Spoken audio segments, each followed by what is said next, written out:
Bonjour, alors je m'appelle Léo, je suis auteur, compositeur, interprète et je joue du piano.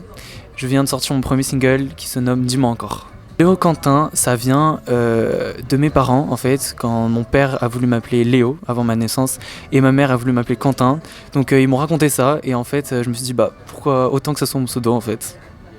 Voilà, c'est une histoire familiale. Alors, la musique, ça fait depuis mes 10 ans que j'ai voulu vraiment en faire. Donc, j'ai commencé par le piano, ensuite j'ai commencé par composer, par écrire, etc. Et en ce moment, je fais de la danse. Donc, ça fait environ depuis 6 ans maintenant. La cover que je retiendrai, c'est Je m'en vais de Vianney, donc la toute première, puisque justement, c'est là où j'ai commencé. Donc, j'ai pris beaucoup de plaisir à l'enregistrer avec mon père. Je pense que c'est celle-là qui m'a marqué. Voilà.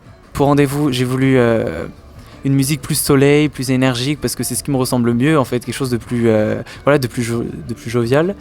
Et pour un peu quelque chose de plus maternel, puisque ça parle justement de ma mère, donc on l'a coécrit ensemble avec mon père. Mon style musical, c'est de la pop, de la variété française, un peu pop urbaine des fois. Ça tourne autour de ça.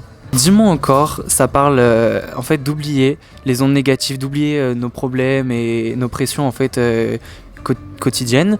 Donc ça permet en fait de s'évader dans la musique, de retenir en fait tout ce qui est positif, de retenir voilà, de se concentrer en fait sur ce qu'on peut avancer dans la vie parce que voilà, j'arrive dans une période de ma vie où c'est important en fait d'être positif, donc ça parle avant tout de ça, cette chanson. Le clip, alors j'ai passé 2 journées de tournage extraordinaires avec une équipe extraordinaire. Donc le studio, il était grandiose, je suis rentré dedans, c'était incroyable. Donc je remercie toute l'équipe qui était avec moi, même tous les danseurs, on s'est beaucoup amusé à tourner, donc je les remercie énormément. À la base, j'avais auditionné pour The Voice.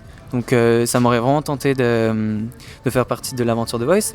Et il y a des producteurs qui m'ont contacté sur les réseaux sociaux et je me suis dit bah autant plutôt se concentrer sur un réel projet, un projet 100% fiable qui est avec justement le label indépendant. Parce que c'était mon rêve depuis très longtemps maintenant.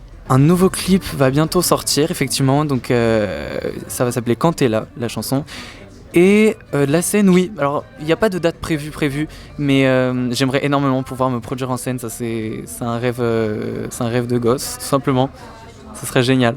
J'ai jamais fait de scène pour l'instant. Ça va être une toute première. J'ai vraiment très très hâte. On peut me retrouver sur Spotify, sur Deezer, sur YouTube, sur iTunes, sur toutes en fait les plateformes légales de téléchargement. Et voilà, c'est tout pour l'instant.